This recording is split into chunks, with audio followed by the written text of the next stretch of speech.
हे warriors. आज मैं एक स्पेशल टॉपिक पे बात करना चाह रहा हूँ जिससे कि हमारा शरीर ऑटोमेटिक हील होता है। और जैसा आप लोगों को पता है कि मैं एक स्टेज 4 लंग कैंसर सर्वाइवर हूँ। और मेरा जो कैंसर का डिटेक्ट हुआ था वो पिछले साल 6 दिसंबर को डिटेक्ट हुआ था। और इसके मुझे पहले कोई ज़्यादा सिम्टम्स नहीं था, मुझे सिर्फ खांसी थी। और अचानक से दिसंबर में 6 दिसंबर को जो है मेरे माउथ से खून निकलने लगा। और जब मैं खांस रहा था तो खून निकला। और उसके बाद मैंने जब चेकअप कराया तो सीटी स्कैन में पहले तो लगा कि ये ट्यूबरकुलोसिस है, टीबी है। और उसके लिए मैंने टेस्ट करवाया, लेकिन उसमें कुछ पॉजिटिव नहीं मिला। तब फिर डॉक्टर ने कहा कि एक काम करो, तुम जो है बायोप्सी करवा लो। पहले तो सीटी स्कैन करवाया तो सीटी स्कैन में मेरा ट्यूमर निकला, लंग्स में ट्यूमर था और वो लीवर में भी चला गया था। तो फिर मैं तुरंत बायोप्सी टेस्ट के लिए चला गया।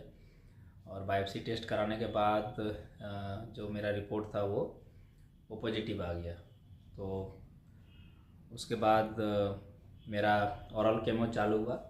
और साथ ही साथ मैंने आयुर्वेदिक ट्रीटमेंट भी चालू किया।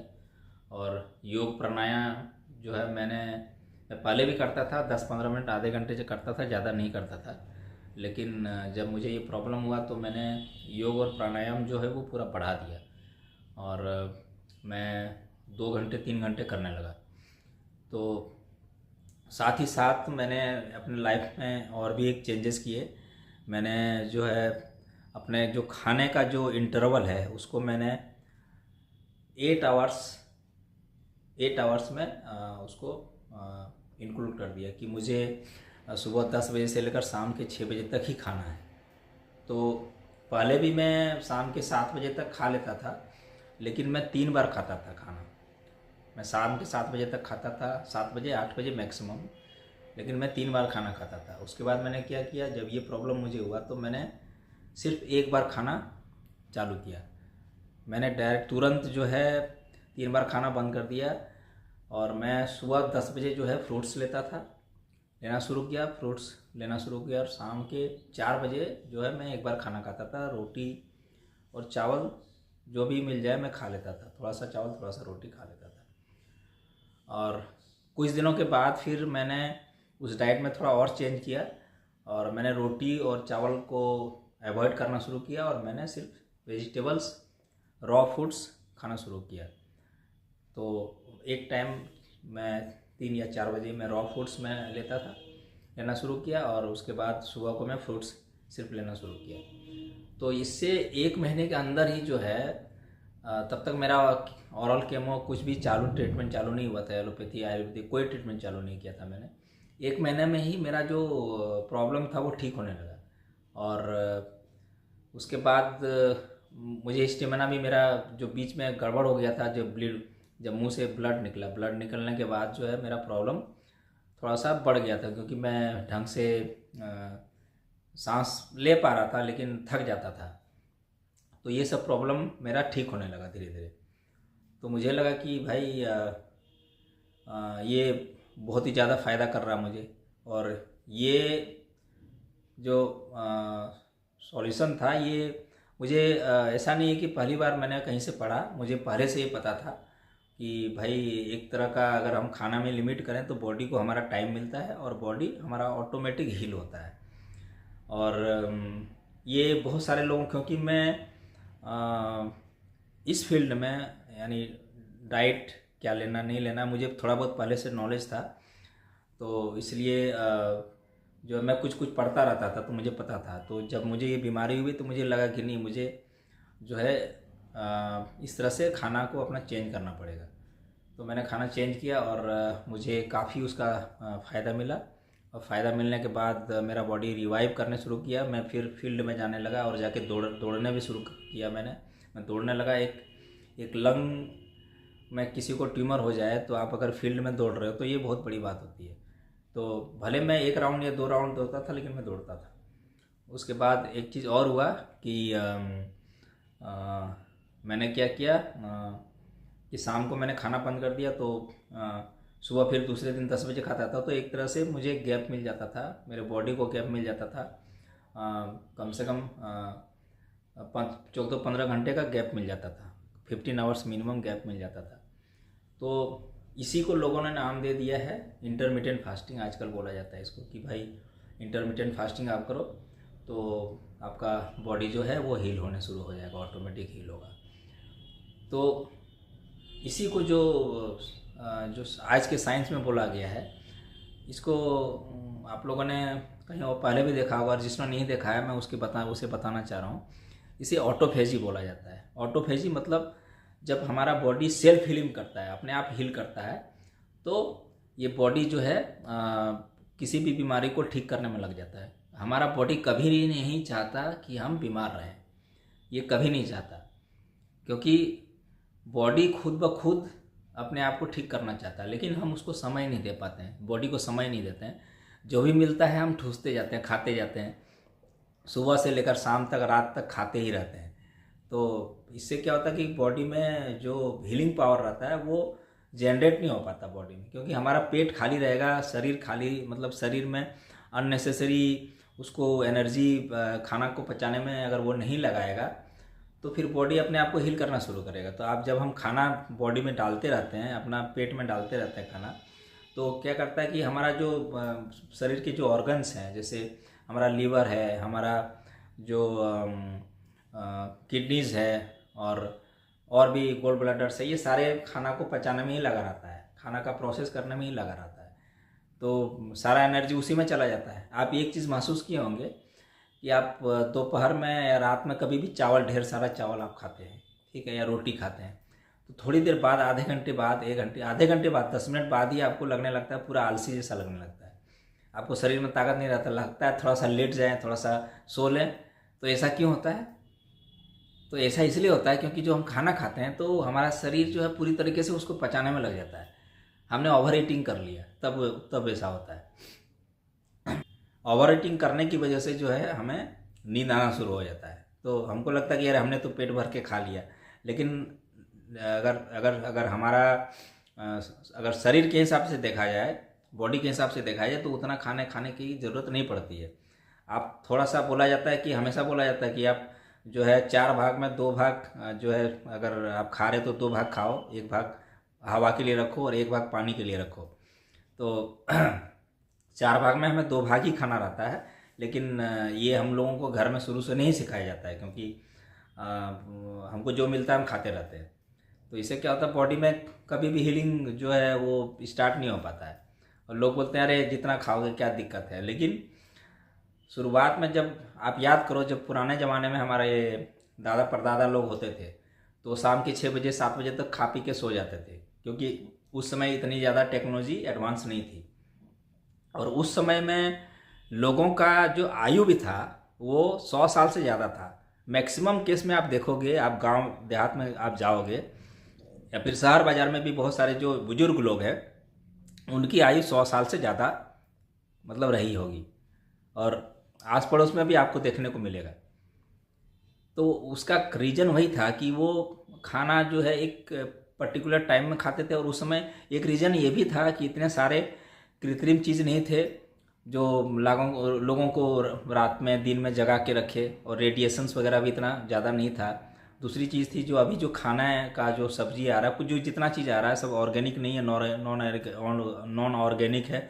उसमें जो है आपका बहुत सारा रसायन तत्व मतलब मिलाया जाता है, जिसके कारण और जिससे वो सब्जी और जो भी खेती की जाती है, तो वो भी एक कारण है लोगों के बीमार होने का, बहुत बड़ा कारण है।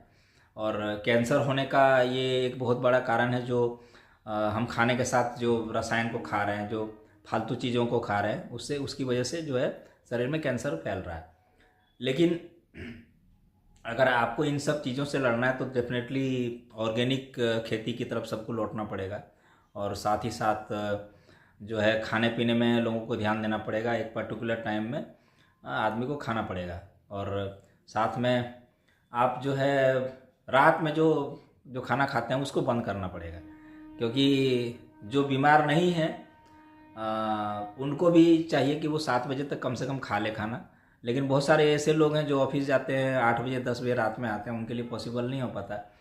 तो उनको कुछ ना कुछ तो उसका तोड़ निकालना पड़ेगा, क्योंकि हम तो ये सिर्फ ये बता सकते हैं कि भाई रात में नहीं खाना है खाना, लेकिन तोड़ तो आपको खुद ही निकालना पड़ेगा। आप कैसे उसको करोगे वो तो आपको खुद सोचना पड़ेगा, क्योंकि अगर आप बीमार नहीं हो तो आपको चाहिए कि आपको स्वस्थ रहना है, लेकिन अगर आप बीमार हो तो आपको तो ज़रूर करना चाहिए वो। आप भले खाना लेके चले जाओ, आप 2 टाइम का खाना, आप दोपहर का भी खाना और शाम का खाना, आप 2 टाइम खाओ, 2 बार खाओ खाना। एक बार सुबह खाओ, एक बार शाम को खाओ, या फिर दोपहर में 2 बजे 3 बजे आप खा लो। बस रात में आप जो है थोड़ा बहुत कुछ फल या फ्रूट्स वगैरह ले सकते हैं रात में थोड़ा सा ज़्यादा, मतलब 7 बजे 8 बजे अगर आप या फिर छोटा मोटा कुछ चना वगैरह आप खा सकते हैं। चना जो है घर में चना को आप भूंज के खा सकते हैं। तो तो इस तरह से आप अपने आप को जो है थोड़ा सा अच्छे तरीके से रख सकते हो। और मैं ऑटोफेजी के बारे में बात कर रहा था, और साथ में क्या करना है कि मैं वीक में कम से कम एक दिन 24 आवर्स का फास्टिंग करता हूँ। तो 24 आवर्स का जब आप फास्टिंग करते हो तो बॉडी में बिल्कुल खाना नहीं जाता है, और जिसके कारण बॉडी को एक समय मिल जाता है अपने आप को हील करने के लिए। तो मैं ये भी रिकमेंड करूँगा कि हर किसी को कम से कम वीक में एक दिन 24 आवर का फास्टिंग करना चाहिए। और जो क्रिटिकली इल हैं, जो जिनको बहुत असाध्य रोग है, उनको तो महीने में एक बार 72 आवर्स का फास्टिंग ट्राई करना चाहिए। लेकिन आप वो डॉक्टर के सुपरविजन में आप करें, आप वैसे मत करें। पहली बार अगर आप कर रहे हैं तो डॉक्टर के सुपरविजन में करें, क्योंकि उसमें बीपी या शुगर आपका डाउन हो सकता है। तो ये विदाउट डॉक्टर के सुपरविजन में ना करें। और मैंने ये ट्राई किया हुआ है और मैं रेगुलर ये चीज़ मैं करता हूँ, क्योंकि मैं हमेशा डॉक्टर के सुपरविजन में ही करता हूँ। हमेशा अपना बीपी शुगर चेक कराते रहता हूँ, क्योंकि 3 दिन का फास्टिंग करना आसान नहीं होता। 72 आवर्स पोस्ट फास्टिंग जो है वो टफ होता है। और उसके आगे भी लोग करते हैं, 5 डेज़ फास्टिंग, 7 डेज़ फास्टिंग भी लोग करते हैं, लेकिन वो विदाउट डॉक्टर के सुपरविजन में नहीं करना है आपको। क्योंकि ऑटोफेजी में बोला जाता है कि 72 आवर्स जो है फास्टिंग करने से बॉडी पूरी तरीके से रिवाइव करने हो जाता है। हर शरीर का हर सेल जो है वो अपने आप को ठीक करने में लग जाता है। जितने भी अनहेल्दी सेल्स हैं वो क्या करते हैं, जो हेल्दी सेल्स हमारे हैं वो उनको खाने लगता है। जब हम ज़्यादा देर का फास्टिंग करते हैं तो जो हमारे हेल्दी सेल्स है, वो हेल्दी सेल्स जो है क्या करेगा, वो खाना खोजेगा। तो खाना कहाँ से खोजेगा, तो खाना उसको शरीर के अंदर में जो ऑलरेडी जो अनवांटेड सेल्स या अनवांटेड अनहेल्दी सेल्स पड़े हुए हैं, या फिर फैट पड़े हुए हैं, बहुत सारा फैट भी हमारे शरीर में रहता है, तो उन चीज़ों को वो खाने लगता है। सबसे पहले तो वो गंदी चीज़ों को खाता है। तो गंदी चीज़ों के मतलब क्या है कि जो हमारा अनहेल्दी सेल्स है, तो भले वो ट्यूमर सेल्स क्यों ना हो, ट्यूमर्स को भी वो खाने शुरू करता है। तो ये चीज़ मैंने भी महसूस किया है, मैंने एक्सपीरियंस किया है कि जब मैंने फास्टिंग करना शुरू किया, 24 आवर्स का फास्टिंग प्लस 72 आवर्स का फास्टिंग, महीने में एक बार मैं 72 आवर्स का फास्टिंग करता हूँ, तो मेरा ट्यूमर श्रिंक होने लगा। और एनर्जी लेवल जो है आपका, जब फास्टिंग आप करोगे उसके बाद फिर धीरे धीरे जब आप 72 आवर्स के बाद खाना खाओगे, खाना आपको थोड़ा सा खाना है, धीरे धीरे फिर आपको वो नॉर्मल डाइट में आपको आना चाहिए। तो उसमें क्या होता है कि एनर्जी लेवल भी आपका बहुत ज़्यादा बढ़ता है, शरीर रिवाइव करता है, और शरीर एक एक अंग ठीक होता है। तो इसी को आप सुने होंगे कि जो जापान के एक साइंटिस्ट है, उनको इसमें नोबेल प्राइज़ भी मिल चुका है। तो उन्होंने ऑटोफेजी के बारे में बताया। लेकिन हमारे जो ऋषि मुनि थे वो बहुत ही ज़्यादा जो है उनको नॉलेज था पहले से, 5000 साल पहले ये सब चीज़ आयुर्वेद में मेंशन है कि हमारा शरीर अपने आप जो है ठीक करता है, हर बीमारी को ठीक करता है। लेकिन उसके लिए हमें थोड़ा सा समय देना पड़ेगा। अगर हम समय नहीं देंगे शरीर को तो वो ठीक होने वाला नहीं है। तो जितने भी किसी भी तरह के पेशेंट है, चाहे वो कैंसर पेशेंट हो, चाहे वो किडनी पेशेंट हो, चाहे वो बीपी का पेशेंट हो, शुगर का पेशेंट हो, चाहे वो और भी बड़ी बीमारियां, जिनको हार्ट का प्रॉब्लम हो, तो उनको सबसे पहले अपने खाने पे ध्यान देना चाहिए, और इंटरमिटेंट फास्टिंग अगर वो करते हैं तो उससे बहुत फ़ायदा मिलेगा। बॉडी जो है ऑटोफेजी की ओर अग्रसर हो जाता है, और ऑटोफेजी होने की वजह से जो बीमारियां हैं ऑटोमेटिक ठीक होती है। और जिनको शुगर का प्रॉब्लम है तो कभी कभी डॉक्टर लोग ये भी बोलते हैं कि उनका शुगर जो है लो हो जाता है।